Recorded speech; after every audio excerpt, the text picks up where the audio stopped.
with you. A reading from the Holy Gospel is written to us by Matthew. Jesus saw the crowds. He went up the mountain, sat down. His disciples came to him, and this is what he said. How happy are the poor in spirit. Theirs is the kingdom of heaven. How happy those who weep. They will be comforted. How happy are the humble. They will inherit the earth. How happy those who hunger and thirst for justice. They will be satisfied. How happy are the merciful. They shall have mercy shown to them. How happy are the clean of heart. They will see God. How happy are those who work for peace. They will be called children of God. How happy are those who are persecuted for the sake of righteousness. Theirs is the kingdom of heaven. How happy are you if they insult you and persecute you and utter every kind of evil against you because of me. Rejoice and be glad. Your reward in heaven will be great. This is good news from the Lord. Today, the Church chooses this most central and beautiful gospel for this wonderful feast of all saints. And this is a description of what a healed and whole and liberated life will look like. What a contrary description. Can you imagine any of our politicians trying to get elected if they agreed with any of this, any of it? They would certainly be not elected, because we're not about being humble and meek and peacemakers, quite the contrary. We love to show we're powerful and proud and working for war every chance we can get. But let's give you a little background how this feast was put exactly at this time. The Celtic peoples, who were one of the early races that immigrated into Europe, mostly now identified with the Irish and the Welsh and the Scottish, although they actually emigrated into Spain and Turkey, were called the Celtic people. And for the Celtic peoples, November 1st and 2nd were the days where the other world and this world came together.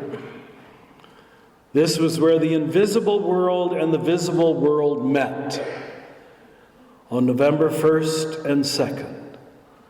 So do you see now why the Church, building on these ancient pagan traditions, made this today the Feast of All Saints and tomorrow the Feast of All Souls, Dia de los Muertos, as you would say.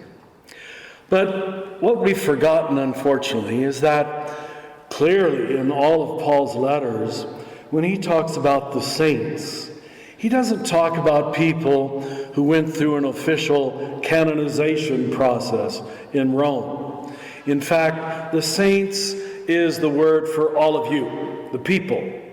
The people are the saints. It doesn't mean those who were better than others.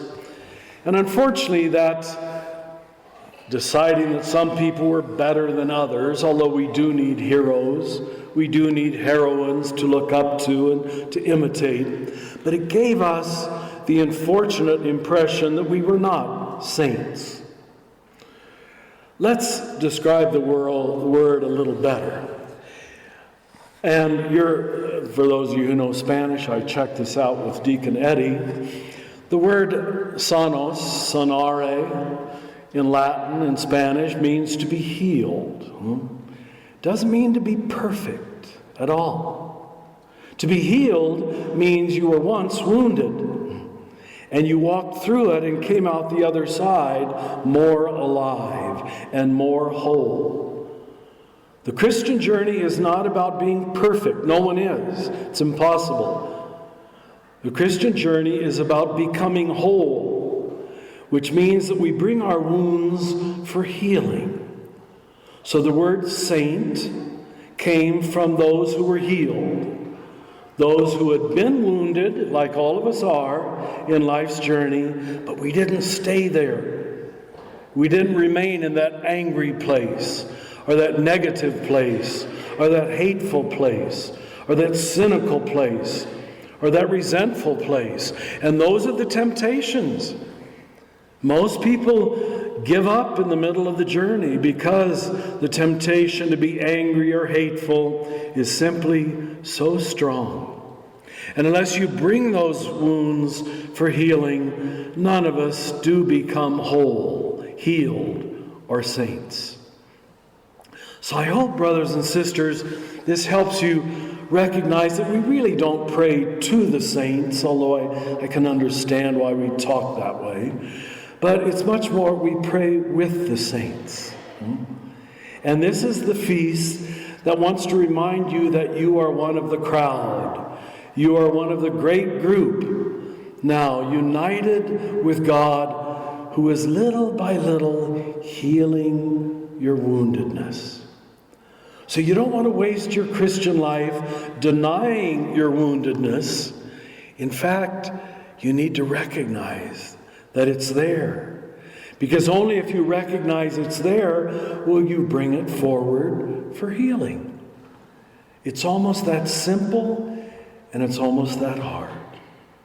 But I greet you as all the saints. You are in the middle of that path of healing and wholeness. We don't start there. We only get there.